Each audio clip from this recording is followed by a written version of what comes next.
In last week's show, we really focused on temperatures, how air temperature affects water temperature, what that does to you according to what it has been and what it's becoming.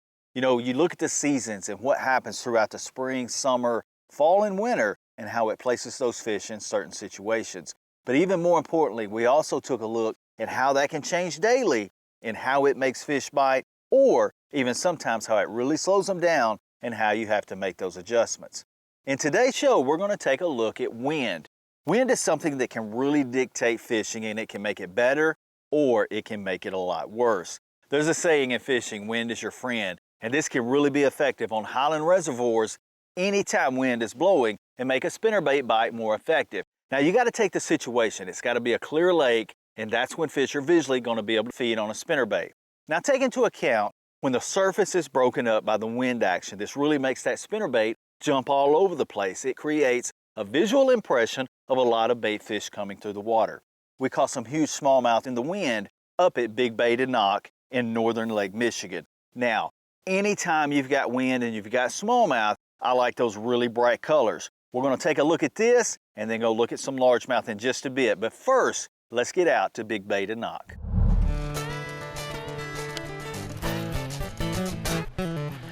There we go.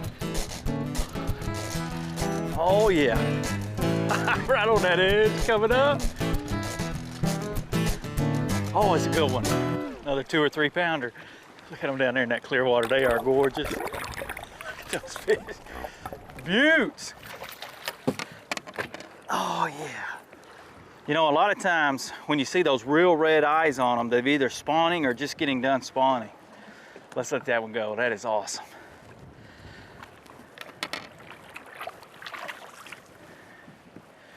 You know, what we're using here is just a 17-pound fluorocarbon, making those real long casts. You know, we're fighting the elements out here. It's making it tough on a camera guy. But I'm gonna tell you what, the wind, a spinnerbait, clear water will catch you some big smallmouth. One thing I like to really do when I'm fishing these places is pull up above them and let the wind push me over it. You know, out here where we're fishing, where it goes from 14 to about 11 foot, that's where all that perch grass and cabbage is, and that's where those bass, those smallmouth are up there just gorging. You know, when I get out there really deep, I don't get bit. When I get out there in 15 to 17 with this big spinnerbait, and when I get up shallow in 7 or 8 foot, I don't get bit. So what I like to do, instead of sitting there trying to hold and you really can't keep good boat position, I mean, we're out here in some really big rollers. And these fish are right on that edge, right on that break line. So what I have to do, I have to make several casts right on the key spot, but I have to crank up and get above it and let the wind drift me down over it. And I'll get about 15 or 20 casts in before I have to crank back up and go up above it and try it again. There we go. Oh, it's a toad. Did you see him come out of the water? Oh my goodness. Oh, them smallmouth are so fun. Look at that toad. Oh my gosh. Look at that toad. Are you kidding me? Oh, he's barely on the trailer hook. Oh, he don't want to quit either. Look at that. Gorgeous fish. I'm talking about just a absolute gorgeous. If I can get it. Look at what a tub. Are you kidding me? Look at the size of that smallmouth. Their tails, the base of their tails are so big that is why they're so strong. Oh, let's get another one. Spinnerbaits, big smallmouth.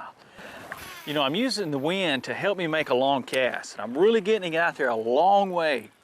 And then I'm just really burning it, keeping it on the surface. When those fish are looking up at it, you know, it's really distorted on the surface because of these waves. These big waves that we got out here are really breaking up the water column. So when they're looking up at it, they can't get a real good look at it. If it was slick out here, you know, I'd probably be throwing the jerkbait a little bit more, things like that. But man, they are just smoking this spinnerbait. Another thing to do, when you see one following it, really pause it, jerk it, do some erratic stuff, even just kill it, let it fall. I caught a really big one earlier doing that.